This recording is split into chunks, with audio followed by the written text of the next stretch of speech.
সূরাতুল ইখলাস আপনারা কি জানেন এটা কোরআনের কততম পারায় অবস্থিত? 30তম পারায়। এবং এই সূরাটি মাক্কি সূরা। এই সূরাটা মক্কাতুল মুকাররমাতে নাজিল হওয়ার কিছু প্রেক্ষাপট আছে। প্রেক্ষাপটগুলো হচ্ছে আরবরা বংশকে খুব গুরুত্ব দেয়, বংশ প্রিজার্ভ করা, লিনিয়েজকে প্রিজার্ভ করা। এবং তারা মানুষকে দেখে, শুধু মানুষ তো না, মানুষের পায়ের ছাপ দেখে বলে দিতে পারতো তার বাবাকে, পরদাদাকে, 14 পুরুষের নাম বলে দিতে পারতো। শুধু মানুষই না, মরুভূমির বালুতে উটের পায়ের ছাপ দেখে ওই উট কোন বংশের, ওই বংশের ওর নাম কি, ওর বাবার নাম কি, ওর দাদার নাম কি, 14 পুরুষ এরকম ছিল। এবং তারা দুজন মানুষকে যদি ঢেকে রাখা হয়, পায়ের একেবারে শেষের দিকের ছোট আঙ্গুল দেখে, এটাকে ইলমুল কিয়াফা বলে, ওই ছোট আঙ্গুলের শেপ দেখে ওরা বলে দিতে পারতো সে কোন বংশের, তার বাবার নাম কি, দাদার নাম কি, 14 পুরুষ। তারা এই লিনিয়েজকে প্রিজার্ভ করতো আর কি এইভাবে।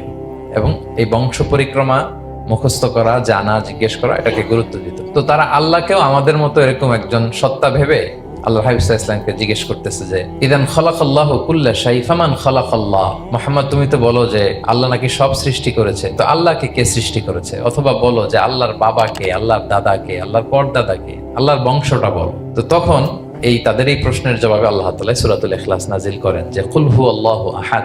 এ নবী, আপনি বলুন আল্লাহ হচ্ছেন এক, অদ্বিতীয়, ইউনিক, অ্যাবসলিউট।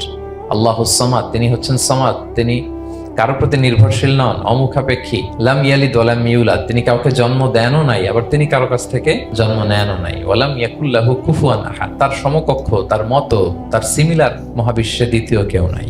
সুবহানাল্লাহ। এটা হচ্ছে শানে নুজুল, কোন প্রেক্ষাপটে নাজিল হয়েছে, এটা হচ্ছে একটা বর্ণনা। আরেক বর্ণনা এসছে, মক্কার মুশরিকরা জিজ্ঞেস করতে আরম্ভ করলো, ইয়া মুহাম্মদ, আমরা জানি মানুষ মাটির তৈরি, ফেরেশতারা নূরের তৈরি, মানে আলোর তৈরি, এরপর জিনেরা আগুনের তৈরি, আল্লাহ কিসের তৈরি? আল্লাহ তাআলার বাইয়িন লানা জিনসা রাব্বিক, তোমার আল্লাহর জিন্স বর্ণনা করো, কোত্থেকে আসছে, কি দিয়ে, কোন জিন্স থেকে, মানে কোন জিনিস থেকে তৈরি?